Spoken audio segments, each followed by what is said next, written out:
Germany's election. Merkel-Dämmerung. A weakened Angela Merkel enters the last chapter of her chancellorship. At the headquarters of the Free Market Free Democrat Party, or FDP, on September 24th, activists gasped as the first exit poll results were read out. Angela Merkel's Christian Democrats, or CDU, and the Christian Social Union, or CSU, their Bavarian sister party, were on just 32.5%, much lower than any poll had suggested. Then a few seconds later came a gargantuan cheer.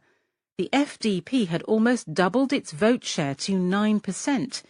If you keep cheering after every sentence, this will be a long night, a visibly delighted Christian Lindner, the FDP leader, told the crowd.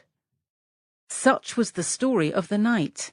The CDU, CSU and their Social Democrat SPD coalition partners both did badly. Their joint vote share fell from 67.2% to 53.5%, its lowest ever. So grim was the SPD result that party leaders immediately announced that they would not be available for a second grand coalition with Mrs. Merkel, even if asked. The FDP's stellar result saw it comfortably clear the 5% hurdle needed to join, or in this case re-enter, the Bundestag. The Greens defied poor polling and gained 4 seats, while the Socialist Left Party added 5. Most notable of all, the anti-immigrant Alternative for Germany, or AfD party, soared to almost 13%. This means that Germany's new parliament will be the most fragmented in post-war history, with a record 6 parties represented, 7 if you count the CSU separately. A new, more fractious political era seems to have begun. The most dramatic change is the AfD's arrival in the Bundestag as the third largest party, having gained about 1 million votes each from the CDU, CSU and the political left, the SPD and the Left Party. Its success points to the endurance of Germany's longitudinal divide. It took a whopping 20.5% of the votes in the former communist East. It is also especially alarming in a country with Germany's Nazi past. 2 weeks ago, Alexander Gauland, the AfD's probable leader in the Bundestag, opined, "We have the right to be proud of the achievements of the German soldiers in 2 world wars." The day after the election, he felt it appropriate to question Germany's relationship with Israel. Still, the party's success should not be exaggerated.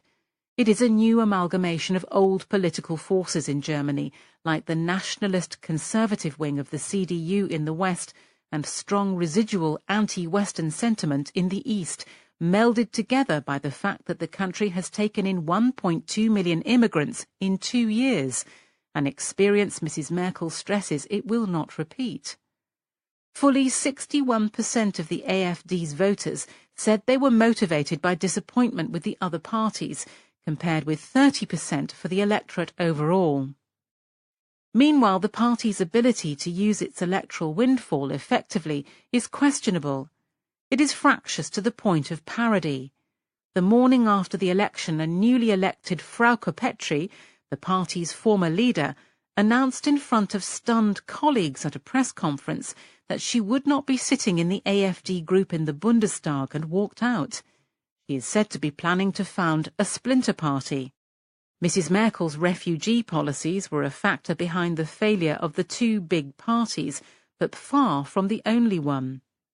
After 12 years of the same chancellor, 8 of them in a baggy coalition with the SPD, voters turned to narrower, more distinct parties, in a trend that is present across much of Europe.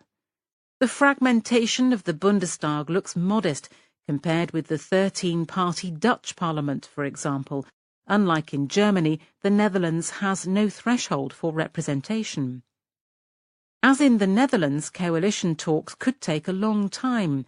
They will only begin in earnest after a state election in Lower Saxony on October 15th.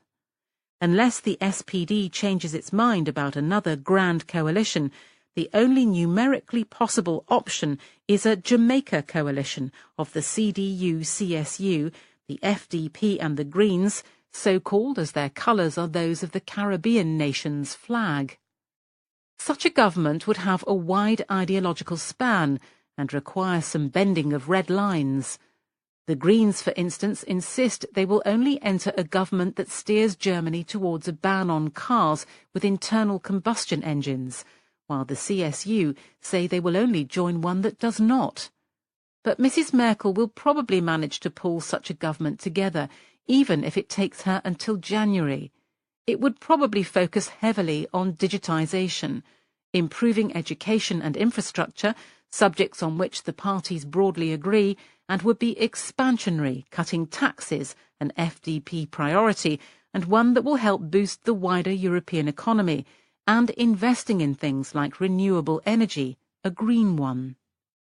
The Greens may take the foreign ministry, while the FDP has its eye on the finance ministry, which Wolfgang Schäuble is vacating. This means that Europe is likely to prove an area of conflict. The Greens are more federalist, while the FDP's Mr. Lindner has said that Greece should leave the Eurozone and ruled out large new transfers to southern countries. It all comes at a time when Germany is under pressure to lead in Europe and to make concessions towards Eurozone integration. Mrs. Merkel is sceptical about these anyway. She thinks the Eurozone's problems demand structural reforms in weak economies rather than more German cash, but even were she not, she would struggle to persuade her partners in a future Jamaica government. For the Chancellor has been weakened by the election result, dubbed by the Bild Zeitung, a tabloid, a nightmare victory for her.